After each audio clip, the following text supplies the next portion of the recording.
Oh, they are blessing the child, says Agra. It's just that blessings are mixed with promises. To win the favor of a noble is to gain greater leverage in the world. Gods do not flex their power directly, flex their power directly here. Rather, they use proxies. You should know that by now. I'm painfully aware of proxies, you say. So no one besides the priest know what is actually being said. Few know the old tongue, says Agra. There is a reason it came out of use. It is very difficult language to learn. I'm not saying I believe any of this, but if this were true, I would think your father would also want to make a bid for this soul, you say. Yes, you are going to do it, says Agra. I am not a priest, you say. Yes, you are a priest, says Agra cheerfully. You are my priest. No, I'm a man of fortune. I know nothing of divinity or rituals or even slightly disciplined living, you say. Agra laughs in your mind. No such knowledge is necessary for my priesthood. I'm your champion, I suppose you say. A rather reluctant champion, I might add, not a priest. Semantics. It's the same thing, says Agra. Because I ride upon you, you are actually a high priest, except you have less power, much less. Well, if you expect me to walk up to the woman and rub her belly and say a strange word, prepare for disappointment, you say. Although that would be amusing, I would advise against doing that just yet later, says Agra. We are here to destroy the imposter and thwart Thog. That is enough. Well, that's so funny. Well, if you expect me to walk up to that woman and rub her belly and say strange words, prepare for disappointment. Well, that is so funny. That is enough, you say. You and now this too, says Agra. You must take opportunities as they come. As a man of fortune, you know this. You groan out loud. Kriya looks over at you with a wince and puts a finger to her lips. The last priestess finished up her prayer. It's the filthy nature priest with a dark tan skin and matted hair. That sounds hard. Worshipper of the twin nature gods Sath and Dira. She looks to be about 100 years old. Okay, maybe not. Yet she moves with grace. Unlike the other priest, she turns her back to Lady Wellington to face the crowd as she steps back into the position on the line. Her eyes are clear with a wild intensity that makes you hold your breath. She did not look at you directly. Nevertheless, you are certain she saw you. You search your mind for Agra. She's gone again. This is probably best. The ceremonies at the altar goes on for a few more minutes. It includes more unified chanting by the priest as Lady Wellington stands still. You scan the crowd for a monk you met earlier. The slave of the wheel, no sign of him. These are going very long without any choices. Interesting. I thought we would be given a choice to go towards the ladies. The procession sneaks its way up to the hill towards the Duke's castle. There is yet another wall and moat around the soaring white citadel. A total of 4 walls and 2 moats to get to the castle, you whisper to Kriya. A waste of fine stone, Kriya whispers. There was a goblin attack a few seasons ago. The hundreds of them died and they did not even breach the outer wall. The king himself would hesitate to attack the city. Yet we carry an obese rat through every gate as though it were a bolt of cloth. I think the security is wanting, you whisper. They do not care about familiar, says Kriya. If they stopped every visit with a familiar, the mages guild would riot. There is little worse than a riot by a mage guild. Very well, what about the goblin that live beneath our feet? How is that for security? You whisper as you throw your hands up. Speaking of, we really need to tell someone about that. We may get our chance inside, says Kriya. Kalak is within these walls, no doubt. By the way, why didn't we tell what was the name? Iranova about the thing we wanted to, about the goblins, so that she could relay that to Kalak. The prospect of speaking to Kalak sounds dangerous to you. Just dealing with Kriya has been a twisting road, and she's certainly not anywhere near as old and powerful as the Duke's wizard. 3 guards at the gate are wearing finely crafted chainmail. A man in full plate mail stands a few paces away as the supervising. The insignia on his breastplate suggests he's a knight. The guards stop you and motion at your longbow. That weapon will have to stay with us. You puff out your chest. Death lightning has been in my family for generations, you say. Redundant, is it not? Calls the knight with a hint of mockery. Death lightning. Why not just call it lightning or death? Why both? You muster your most offended tone. It is only a translation. We dark elves have 1,000 words for death. Lightning death is very specific form of death. A very swift sort. Kriya elbows you. There is lightning in the Underdark? Asks the knight, now skeptical. All the time, says Kriya, our kind or great spellcaster. That is known, says knight. He looks Kriya up and down, lavishly. I would have my men search you for wands and scroll, but given your attire, I could imagine few places left that you would hide it. Maybe I should take you aside and give you a more thorough search. What about a knapsack, says one of the guard. She would carry all sorts of wickedness inside that. The guard shakes his head at the guard, as though disappointed that his underling is ruining his clever joke. Come on. Oh man. He was suggesting a cavity search, by the way. That's what it meant. Oh, that's funny. Sir Legard, what is the delay? Calls a woman's voice. You look over to see Lady Wellington in the courtyard, flanked by two men in polished plate mail. Bonebrow is trailing behind with several of his own guards. They're ensuring your security, my lady, says Sir Legard, his face reddening. Move it along, says Lady Wellington, waving her hand. I should like to get this over with before I give birth to your future lord. Yes, my lady, says Sir Legard. Let them pass, he says to the guard, his eyes hard. The guard nearest you points to your bow and shakes his head. Do not fear, I will keep it slung, you say. The guard grits his teeth as he ushers you through. The massive... I'm amazed Kriya didn't say anything about all that. When is this chapter ending? Holy shit, I've been recording for a while now. The massive double doors to the castle open into a huge marble entrance hall. Statues and mosaics are carved over great arches supporting the ceiling. There are no lanterns, yet the space glows with a warm light. The surface sparkles with countless jewels inlaid into decorations.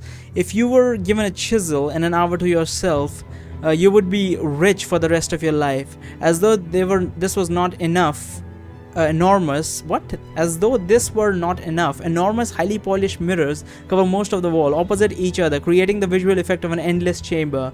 But that's an OSHA violation, I would say, considering it could be leading people to bash their fucking skulls into every goddamn wall because they think it's a path. Wide staircases rise up on both sides of the hall, leading to a gilded banister that overlooks everything. Underneath, hallways branch off to the left and right. People are lined along the banister above. Some of them are knights, as evidenced by their gleaming armor, but most are richly dressed men and women. In the center of the banister is what must be the Duke. His armor is silver and inlaid with ribbons of gold, and you imagine that it's impractical for field use except that it seems to glow. Enchanted? Perhaps the armor is worth more than everything else in the hall combined. Well, how would we even sell that even if we got that? He holds his helm under one gauntlet, as you can see his face and tightly cropped hair. Even from this distance, his scars are evident above the short grey beard. Calac, the Duke's wizard, whispers Kriya on the left. You look over and see a man in what would be a wizard's robe made of black fur too warm for this time of the year, although he might be making up for this by allowing the robe to be nearly completely open, revealing a chiseled chest with a patch of black hair that matches the robe perfectly. His hood is up, but you can see a chiseled, clean-shaven face. I thought expecting him not to look like that. Shaven face and long white hair hanging down. Both cheeks, his lip and nose have golden piercings. Not the man with the fur, you say. He's too young and too healthy, muscular, I mean. His ring, she says. Not the man with the fur, you say? He's too young and healthy, too muscular. I mean, his ring, she says. Only Calac would be allowed to wear the sigil of the guild's Wizards Guild. In this dimmering light, your keen elven eyes allow you to focus on his hand clasped to the banister. The copper ring, why is it a copper ring, has the sigil of an eye inside a star. When you return your attention to his face, you see that he is staring right back at you. His dark eyes fill you with sudden panic. You look away. Lady Wellington is standing directly below the banister at the middle of the hall. A short, richly dressed, middle-aged man stands beside her, holding her hand. You presume he is her husband. Bonebrow is a few paces behind the couple, as though standing guard. The Lathian, why is he's an outer ring guard. Why is he even allowed to join this procession in this manner and stand near the bride? I guess the bride is from the middle ring, so I guess it's kinda okay. Still, the captain of guard of the middle ring should be here, standing right behind her, but I suppose he must be nearby still.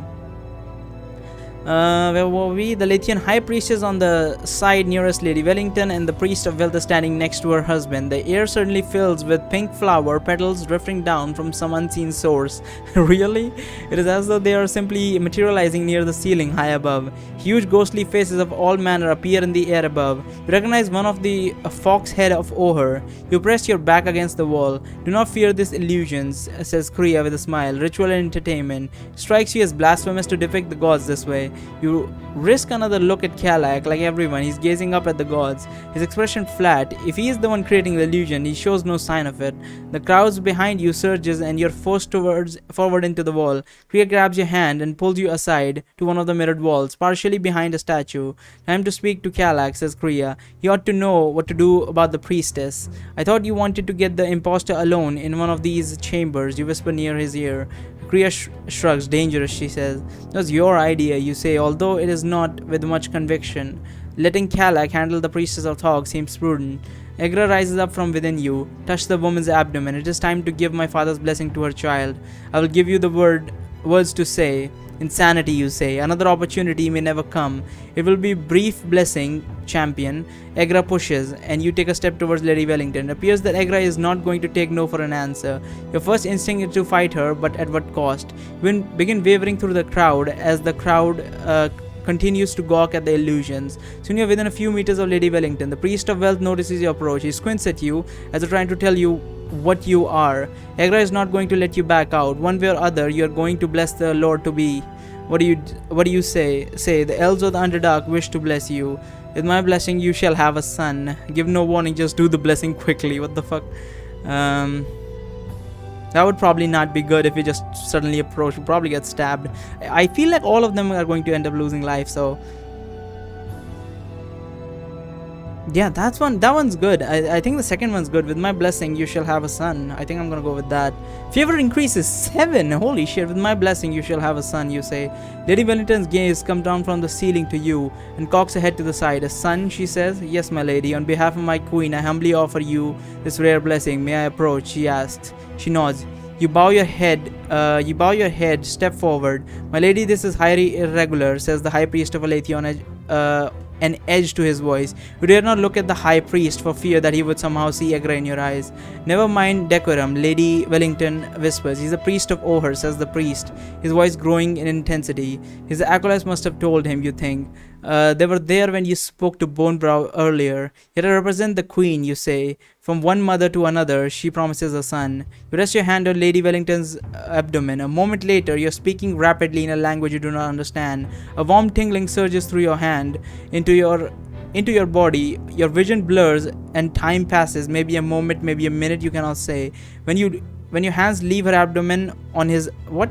When your hands leave her abdomen on their own accord, it is done, you hear yourself say. Bowing, you back away from the Lady Wellington, who's now smiling at you. You're not sure if you will make good on your promise for a son. There's a chance of a coin toss that you will. That's better odds than you're accustomed to. That is true, 50-50. And if it happens, they will thank the Dark Elves, you think. And if a daughter, war? Yeah, there could be a... I don't think there would be a war. She's a middle ring individual, isn't she? Not exactly the queen. Your thought is interrupted by a sting on your arm. You look over, you see a flash of a ring on Bonebrow's finger. You hadn't even seen him nearby. Sidestepping away from Bonebrow, you turn again to face Lady Wellington. Okay. I amazingly made the best choice, apparently. You bow low to Lady Wellington and then beat a hasty retreat. Are you satisfied? You ask Agra in your mind. There is no response. Hiding again? Humiliate me and then leave me. Kriya has pinned herself against the wall as though attempting to melt out of sight. Her eyes bulging and her lips pressed tightly together. As you approach her, she turns her head side to side, obviously looking for an exit. Your legs begin to tingle and you stumble into Kriya's arm. Are you drunk? She says. You always ask me that, you slur. Your tongue has become thick. I did not have too much wine, you think. Egra, what is happening to me? Stand up, Kriya whispers. You try to, but you're feeling so weak. What do you think is wrong with you? Poison or drug? You're under attack by one of the rival gods. Yeah, I think it's the ring. I think it's Thog. Oh, life requires 4. The gods are killing me, you say. You look over to Kriya, who appears to be on the edge of panic. Kriya, save me. Put up a ward against the gods. Do not call me that, she hisses. What are you talking about? You feel your life drain out. It was the ring, says Egra, the priestess. Poison, you think. Stand up, whispers Kriya. She leans around you to see your face. You spit more of your blood, but it mostly just drips down your chin. What is wrong with you? She asks urgently. Okay, I don't have the life for that. Let's try that again, shall we?